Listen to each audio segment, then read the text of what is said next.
Қызылорда облысының Тереңөзек ауданында дүниеге келіп, көзі тірісінде-ақ таңдайында өлеңнің ұясы бар деген аңызға іліккен Ұлбике Жангелдіқызы жастайынан-ақ сөз мәйегі мен уызынан нәр алып, айтысқа ертер аласқан. Оған әудем жермен әуелі үнімді аштым, 12-мде өлеңмен тілімді аштым, 13-мде өзімдей боз баламен жұмбақ айтып өлеңмен жағаластым деуі дәлел. Ұлбике 12-ге дейін сөйлемей, тек 12 жасқа келгенде өлеңмен сөйлесе, Мәшһүр Жүсіп Көпейұлы Бұхар жырау жайлы жан-жақты айта келіп, Бұхарды өз заманындағы жандар көмекей әулие деседі екен. Бір сөз білмейді, тек сөйлесе көмекейі бүлкілдеп жырлай бастайды екен. Ұлбике де өмірінде қара сөз білмеген, біреуге жауап берсе де, біреуге әңгіме айтса да өлеңмен толғаған. Албырттау кезінде Ұлбикемен айтсамын деп қопаңдаған Күдері қожаға оның әкесі Көшек қожаның: «Балам, Ұлбикемен айтсамын десең Бұхараға барып 3 жыл оқып кел, әйтпесе онымен сен айтысуға жарамайсың» дегенінің өзі көп сырды сездіреді.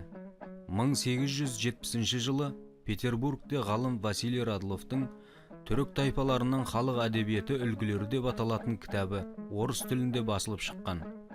Оған Жангелдіқызы Ұлбике мен Көшекұлы Күдерінің айтысы енген.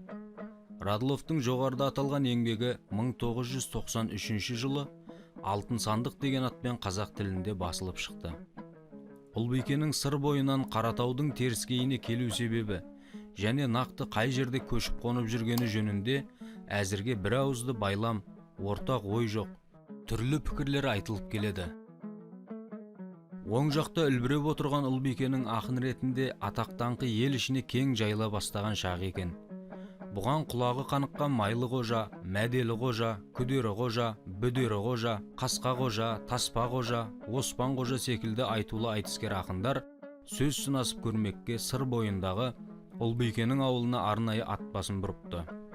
Олар ауылға келсе, Ұлбике түйемен суға кетіп, үйде жеңгесі ғана қалған екен. Келген қонақтарды жылы қабақпен қарсы алған келіншек дереу қазан көтеріп асқамына кірісіп те кетеді. Сондай бір қарбалас шақта еттің қамырын илеп отырған келіншек аңдаусызда жел жіберіп алыпты да, сасып қалып, дереу мәсісін уқалап шиқылдата бастапты. Қымыз ішіп шөл басқаннан кейін ілінісерге ілік таппай, төрде жантайып жатқан азулы ақындар мына жағдайдан кейін жерден жеті қоян тапқандай құдайы беріп, бірінен соң бірі түйдектете төксе керек. Әуелі Майлы қожа бастайды. Ауылының келіндері Мұсабайдың «Еш адам келген желді қыса алмайды, мәсінің обалына қалма келін, ол шиқыл бұл шиқылға ұқсамайды». Оны іліп ала жөнелген Мәделі қожа: «Келінжан меймандарға нан илейді, аз болса ұнды қосып тағы илейді, қозғалып асығыста отырғанда келіннің қосауызы зар илейді» деп жастығына жантая кетіпті.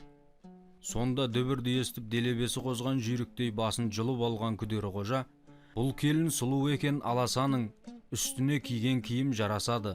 Келінжан келген жерден шиқылдатты, шамасы аш қалған-ау балапаны» десе, Бүдері қожа: «Бәріміз Сырдарияның жыршыңымыз, болды сойыл тигендей тұмсығымыз, зарылдап біз келгеннен шулай берді, шамасы аш қалған-ау шымшығыңыз». Сонда Қасқа қожа: «Келінжан меймандарға нан қып жатыр, ертерек жөнелтуге қам қып жатыр, қозғалып асығыста отырғанда келіннің қосауызы сам қып жатыр, шамасы қос өкпеден тиген білем, Мәделі оқ тимесе не қып жатыр». Нан жайып отырған келіншек одан арғыға шыдай алмай сыртқа ата жөнелтті де көрші үйдегі абысынына барып: «Мені құдай ұрып меймандардың алдында ұятты болып қалдым, нанды сен барып илеші» деп өтініпті. Көрші келіншек келіп нан илей бастағанда ұрынарға қара таппай отырған Таспа қожа: «Мұсабай ауылының келіндері ізетің болмай жатыр көңілдегі, сен келіп қысыңқырап отырғайсың, сағанда кеп қалмасын соның кері» десе, Оспан қожа да қарап қалмапты. «Тұрыңдар, ал қожалар аттаналық, бұл жерде көп кідіріп тоқтамалық, келіні бұл ауылдың мерген екен, тағы да опыр-топыр боп қамалық, жаңағы Мәделіні атқан келін мылтығын кеп қалмасын оқтап алып». Сөйтіп қожалар Ұлбикені мұқату мақсатымен пісіп тұрған асқа да қарамай қасақана ауылдан суыт аттанып кетеді. Түс әлетінде судан оралған Ұлбике мән-жайға қаныққан соң төтелей тартып қожалардың алдынан шығып былай деген екен: «Дегенде шүйделі көк, қожалар барасыңдар сүйдедім деп, серілер әбден тойып қайтсаң бопты, келіннің атып берген үйрегін жеп.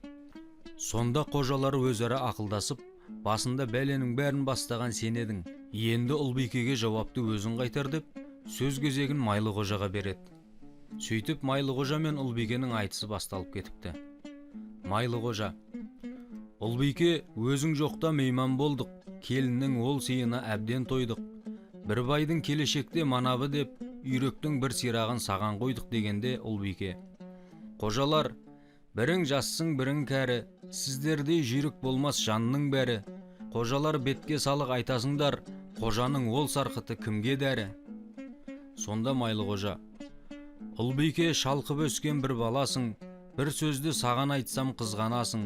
Қожаның алып келген дәрісі бар, бір қойса жаза тұғын қыз жарасын деп, өз тапқырлығына өзі насаттанғандай кейіп танытыпты. Сол-ақ екен Ұлбике ақында бұғалықты сағалыққа түсірген кәнігі атбегідей, Майлы ақынның ойланбай сөйлеп от басқанын қапы жібермей: қожалар, бір мінезің қожаңдаған, қожаңдап талай қожа мазамдалған. Қожеке, еркектікті білдірмегін, әкең де өз шешеңді жаза алмаған деп, табан астында жауап қайырғанда, Майлықожа сөз таба алмай жеңіліп қалыпты. Сонда жеті қожа, қап, дайын тұрған тамақтан да қағылып, сөзден де жаңылып, Ұлбике қарасекке теріс мінгізіп жібергендей болдау деп, қатты назаланған екен. Сөйтіп сан айтыста алдына жан салмаған, өз өнерімен өлкені тәнті еткен Ұлбике ақын, ел құрметіне шексіз бөленгенімен, отбасында тағдыр оны басына сипай қоймапты. Қызғаншақ Нойыс күйеуі Байтан ұрып соғып күн көрсетпеген. Күдері қожаның айтыс үстінде айтқан: келемін сырдың бойын жайлап қана, көп жылқы көк алалы айдап қана. Байың атын сұрасаң Байтан сері, 3 күн сені ұрыпты байлап қана. Ұлбике, сенің байың Байтан тентек, қолына ашуланса алар келтек. Баяғы төмен етек әйелдігің, соны да шыныменен қылдың еркек деген өлең шумақтарының өзі-ақ маңдайға сирек бітер тума талант болғанымен, бейшара хал кешкен Ұлбикенің талай теперішін сездіріп тұр. Ақыры небәрі 24 жасында 1849 жылы Байтан тентектің ағаш келтегінен о дүниеге аттанып жүре береді. Бұл жөнінде Ұлбике мен күдерінің айтысын Тәшкенге барғанда жаттап қайтқан 1915 жылғы қарашада қағаз жүзіне нұсқасын салған мәшһүр Жүсіп Көпейұлы былай деп жазады: Ұлбикенің өзін жүн жеп жабағы тышқан бір байдың баласы қатындыққа алған екен. Қолына келін болып түскен соң, өлең айтсаң көзіңді жоғалтамын, қарашығыңды батырамын деп қояды. Жаман шірік иті үйде жоқ болған қарсаңда бір той болып, ауыл аймағымен қайын ағалары сені біз сабатпаймыз деп тойға алып барып, тойдан қайтып келсе, иті келіп қалып сеніме деп кіжініп, отырған үстіне оқтай ұшырып, қойдың қатқан санымен қақпастан періп қалғанда мұрттай ұшып кете барыпты десе, ал Әбубәкір Диваев: Ұлбике күдерімен айтысып тойдан қайтып келе жатыпты. Атасы күйеуінің жоғында жіберген екен. Байы ашуланып қолына ай балтасын алып, қалың шеңгелдің арасында жол тосып жатқан екен. Шыға келіп маңдайынан ай балтамен шауыпты. Ұлбике 3 күн жатып, 3 биге сәлем өлең жазыпты. 300-дің 3 бие бұл өзі әйел де болса, 3 ерге арзитын әйел еді деп, 3 ердің құнын алыпты деседі. Ол күнде сіргелілер сансыраған екен деуші еді.